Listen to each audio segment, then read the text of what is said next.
Café Jurídico, episodio 7.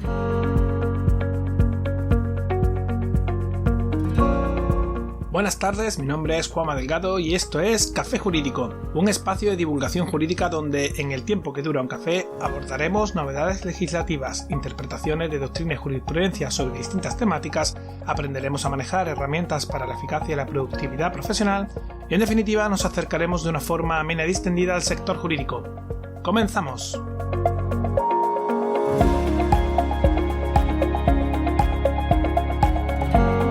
Hoy martes 21 de abril de 2020 volvemos a hacer un paréntesis sobre todo lo relacionado con el estado de alarma por COVID-19 y dedicaremos nuestro café a analizar los requisitos necesarios para que prospere una modificación de medidas paternofiliales y dar respuesta a preguntas tales como ¿qué circunstancias son necesarias para poder solicitar una modificación de medidas? ¿Si pueden o no cambiarse las medidas acordadas de mutuo acuerdo? ¿Y cuánto tiempo debe haber transcurrido desde la adopción de las medidas para que sea conveniente solicitar una modificación?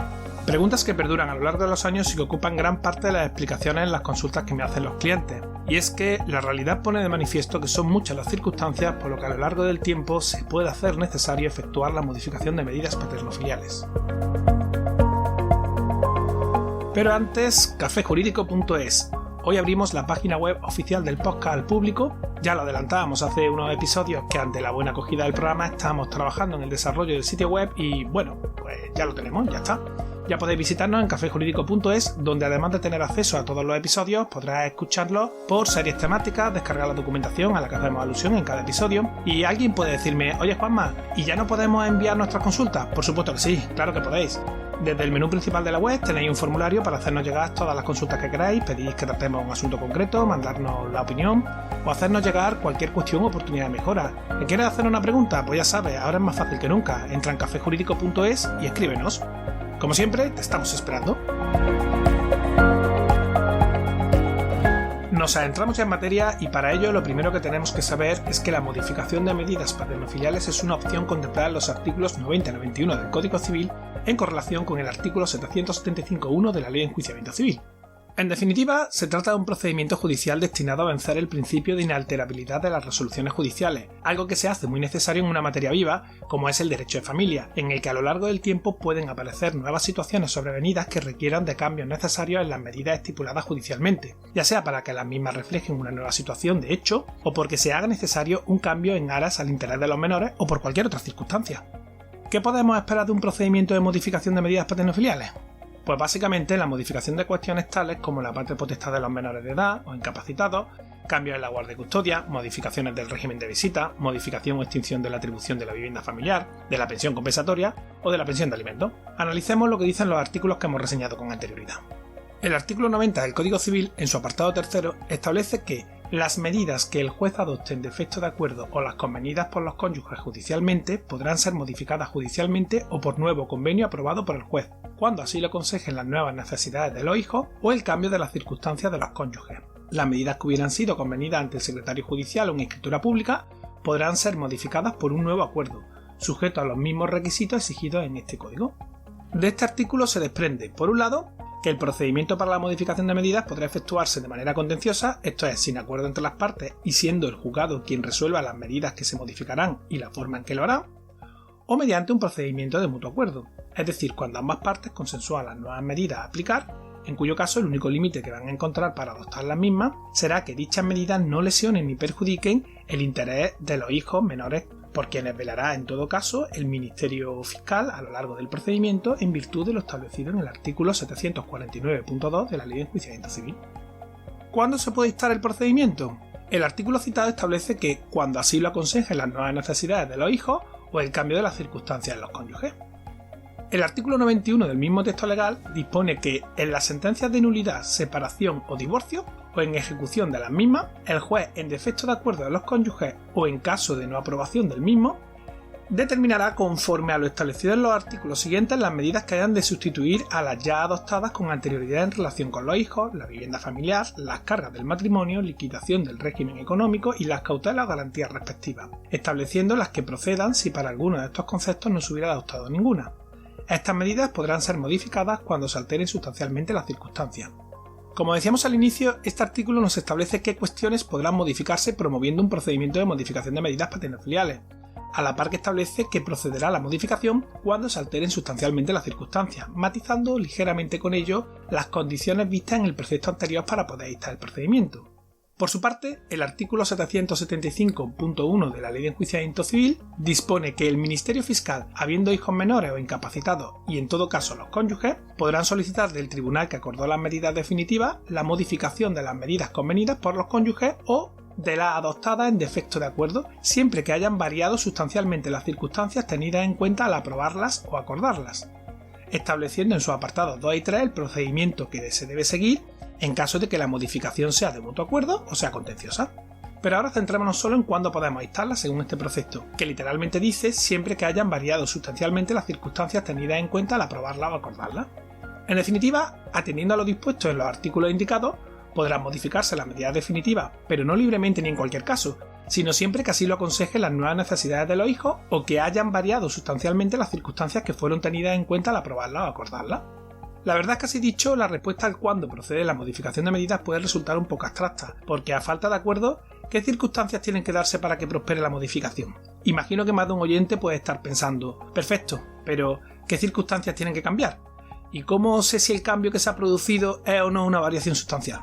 Pues bien, lo cierto es que para conocer los requisitos necesarios para que un cambio en las circunstancias sea considerado una variación sustancial no podemos acudir directamente a la ley, pues dicho concepto ha sido modelado a lo largo de los años por doctrina y jurisprudencia, aglutinándose todos estos criterios en la sentencia del Tribunal Supremo de 27 de junio del 2011.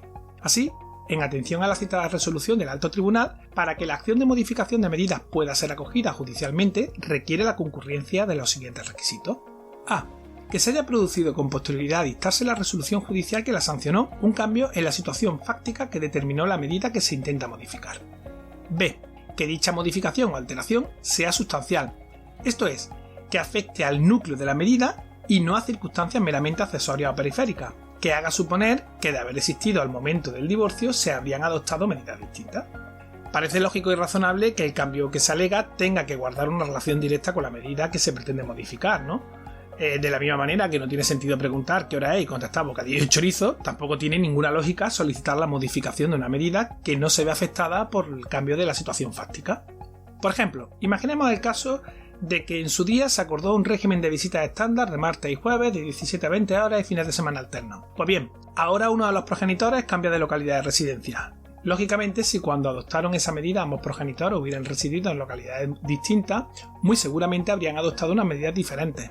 Pero sigamos leyendo los restantes requisitos que se establecen en la sentencia. C. Que tal cambio sea estable o duradero, con carácter de permanencia y no meramente ocasional o coyuntural o esporádico. Continuando con el ejemplo de antes, si el cambio de residencia es puntual y solo por 2 meses, carecería de sentido plantearse modificar la medida, pues al poco se pediría otro nuevo cambio en el sentido contrario. Por tanto, como estamos viendo, es lógico y razonable que se exijan cambios con vistas de futuro y no meramente coyunturales. El último requisito, bajo mi punto de vista el más importante, es el siguiente. B.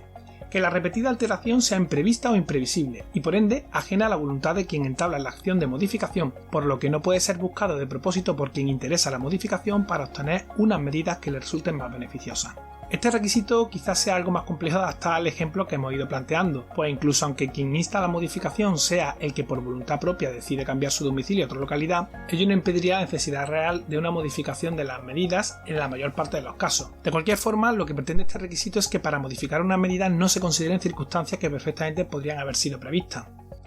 Así, volviendo al ejemplo, si al tiempo de adoptarse las medidas ya se sabía el cambio de residencia a otra localidad y pese a ello, por las circunstancias que sea, se estableció dicho régimen de visita, algo sumamente improbable, pero como digo, imaginemos tal supuesto, pues en tal caso no podría prosperar una modificación de medidas que se basara en el cambio de residencia. Hay quien me dice, bueno, ¿y si el cambio es a China? Bueno, pues en principio es que, insisto, no se habrían acordado esas medidas, pero bueno, si se tuvieron en cuenta en ese momento, pues lógicamente no debieran prosperar en base a esta doctrina. Un ejemplo quizás más sencillo Deber es el de alguien que pretende reducir o suspender la pensión de alimentos que tiene que abonar a su hijo, alegando haber reducido sus ingresos, por ejemplo por una reducción de jornada o la pérdida del empleo. Algo que en principio no era previsible al tiempo de adoptar las medidas, que llevaba, por ejemplo, más de 15 años en la empresa y era ya indefinido. Pues bien, si dicha reducción de jornada o pérdida de empleo se hubiera producido a instancia de quien solicita la modificación de medidas para tener menos ingresos, o ninguno, pues lógicamente no podrían prosperar. En conclusión, atendiendo a los artículos 90 y 91 del Código Civil en correlación con el artículo 775.1 de la Ley de Enjuiciamiento Civil y a la interpretación doctrinal y judicial, podemos decir que para poderse modificar las medidas definitivas fijadas en una sentencia tiene que haberse producido un cambio sustancial, permanente, imprevisible e involuntario respecto del demandante en el conjunto de las circunstancias que fueron tenidas en cuenta al tiempo de adoptarse las medidas anteriores. Hasta aquí el programa de hoy. Toca irse, no sin antes agradecer el feedback y la valoración de 5 estrellas en iTunes, iVoox, Spotify y YouTube. Suscríbete y ayúdanos a crecer de esta forma tan sencilla. Recuerda que emitimos programa los martes y los jueves a las 4:30 de la tarde y que desde hoy puedes acceder a nuestra página web cafejurídico.es, en la que tenemos un montón de cuestiones nuevas. Como siempre, en la nota del programa encontrarás enlace a los documentos analizados de cara a que puedas ampliar información y disfrutar de una interesante lectura. Muchas gracias por tu tiempo, nos vemos el próximo jueves día 23 de abril, donde, acompañados de un café, nos acercaremos de una forma amena y distendida a las novedades y cuestiones del sector jurídico. Entre tanto, quédate en casa y adiós.